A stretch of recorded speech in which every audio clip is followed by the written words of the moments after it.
Hi hello नमस्कार जय जगन्नाथ सांग माने मु मनीषा आपण मानक स्वागत करुच्ची सनीषा लाइफस्टाइल को दयाकोरी भिडियोटी को शेष पर्यंत देखंतु। जदि मोर भिडियोटी आपण मानक भल लगे ताले लाइक शेयर कमेंट करिवे। जदि आपण मो चैनल रे नुआ अछंती ताहले मो चैनल टी को सब्सक्राइब करि देबे सेथिरे थिबा बेल आइकन को मध्य दबाई देबे जहा द्वारा कि नुआ नुआ भिडियो रो नोटिफिकेशन आपणक पाखरे पहुंची दिबो। आसंतु आज आमे बनेबा ओडिशा प्रसिद्ध फूल बड़ी जोटा कि आमे बिना प्याज रसुन रे बनैबा पूजा बार व्रत रे मध्य खाई परिबा। चलंतु एबे आमे फूल बड़ी बनैबा स्टार्ट करिबा। देखंतु मु एठी फूल बड़ी बनैबा पई 2 केजी रो बिरी नै आपण माने चाहिले चुपा वाला बिरी मध्य नै पारंती। मु एठी देखंतु मार्केट रो चुपा छड़ैबा बिरी नैची। एही बिरी को मु गोटे बड़ ढमा रे नै जाईची जहा द्वारा कि मोर बिरीटी अधिक पानी लागिबो। 2 केजी जेहेतु बहुत पानी लागिबो आ बिरीटी मध्य भल भाबे फुली पारिबो। सेति पई मु गोटे बड़ जागा बा बड़ ढमा नै आपण माने जदि अधिक क्वांटिटी रो करूचंती ताहले गोटे बड़ जागा नै जिबे। देखंतु मु एठी जतक बिरी नैची ताठो 3-4 आंगुली अधिक पानी नैची जहा द्वारा कि बिरीटी हमर भल भाबे बतुरी जिवो। मु याको ओवरनाइट रखि देछि। आपण माने चाहिले याको 7 ରୁ 8 घंटा बतुरेई परिबो अति कम रे। नहले याको बिरी को हमर 10 ରୁ 12 घंटा बतुरेइबा निहाती आवश्यक। बिरीटी हमर भल भाबे बतुरी सारिबा परे मु याको सकाळु से बिरी को भल भाबे 3 ରୁ 4 थर भल भाबे धोई नेली। धोई सारिबा परे याको मु ग्राइंडिंग करि देली। जम्मारु भी पानी देबेनी जेते संभव सुखिला ग्राइंडिंग करिवे। टिके हल्का हल्का ग्राइंडर रखी किना ग्राइंडिंग करिवे। बेसी ग्राइंडिंग करिवेनी जहा द्वारा कि हमर बिरीटी पानिया हे जिवो। नहले जदि हमर बिरीटी अधिक पानिया हे जाउची ताहले हमर बॉडी गुडिक फुल्लीला भली रहिबोनी आ चेप्टा हे जिवो। आपण माने दया करी जेमिति कि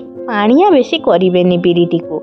देखंतु मु एठी नॉर्मल खाली बिरी को ग्राइंडिंग करूची पानी देई नाही। आपण माने बिरी को ग्राइंडर रे ग्राइंडिंग न करी ताहले मार्केट रे मिलुची मेसिन रे जदी पेसी पारंती ताहले बहुत भलो होंता। आपण मानक पई सहज मध्य हेई जानता। सेथिरे मध्य बहुत बहलिया बिरी ग्राइंडिंग करी दउचंती। नहले आपण शिळ रे मध्य पेसी पारंती। शिळ रे आगुरु मध्य सब बेले पेसा जाय किंतु एबे आउ पेसा जाउ नाही। बेसी बहुत जगह रे पेसुचंती किंतु मु तो ग्राइंडर रे पेसी नैची। देखंतु एठी मु सब बिरी गुडी को भल भाबे पेसी सारिबा परे मु किछि अदा को काटी नै भल भाबे ताको धोई नैची आ किछि सुखिला लंका नैची। देखंतु मु एठी गुटे ग्राइंडर जार नैची। ग्राइंडर जार रे सुखिला लंका को मु देई दउची। देई सारिबा परे काटी रखि दिबा अदा को मु सेथिरे सब देई दउची। हमें जो ए ग्राइंडर रे देइथिबा पेस्ट टी को भल भाबे अदा आ लंकार पेस्ट टी जो बनेइबा सेटा दरदरिया बनेइबा बेसी प्लेन करिबानी। देखंतु मु एठी भल भाबे अदा आ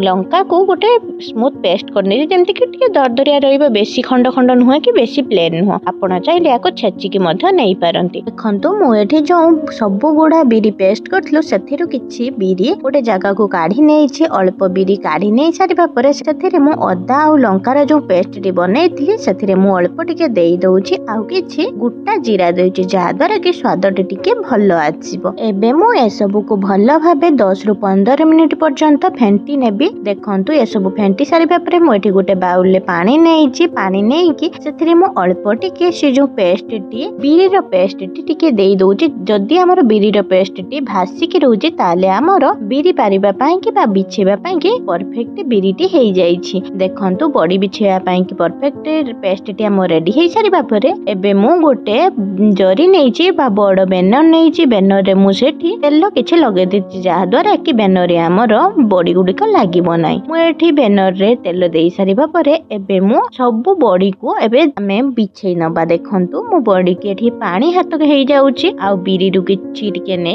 भल भाबे एमिति गुटी गुटी करे बड़ी गुडिक मु बिछेई नउछि। देखंतु एमिति करे मु सब बड़ी गुडिक गुटी गुटी बिछेई नउछि। आपण चाहिले छोट किबा बड़ मध्य बनै पारंती। मु एठी मीडियम साइज रो करछि। बेसी छोट नुह कि बेसी बड़ मध्य नुह। देखंतु एठी मु केते सारा बड़ी बिछेई नैछि। बड़ी गुडी को बिछेई सारिबा परे मु को भल खरा पूरा टाण खरा एना होची टाण खरारे मु देई देउची मोरे एठी बडीटी भल भाबे बिछेबाकू 3 रु 4 दिन हे लागी जाईची। देखंतु मु एठी टाण खरारे 3-4 दिन देई देची जेते सुखिबो बडीटी हमर सेते भल आउ वर्षा दिन रे पुक मध्य लागिबनी। आपण माने जमारू भी वर्षा दिन रे बढी पारिबेनी जहा द्वारा कि वर्षा रे बडी रे अधिक पुक लागि थाए सेति पई कि आमे जदी खरा दिन रे भी बढी पारुचु ताहले वर्षा दिन हेले आमे ताकू टिके खरा देई देले भल आउ आमे जो एई बडीटी बिछेइचु ये गोटे वर्ष जाके रखिले भी जमारू भी खराब हबो नाही सेमिति भल होइकी रहिबो आउ टिके मझिरे मझिरे खरा देई दोथिबे जदी आउरी भल रहिबो।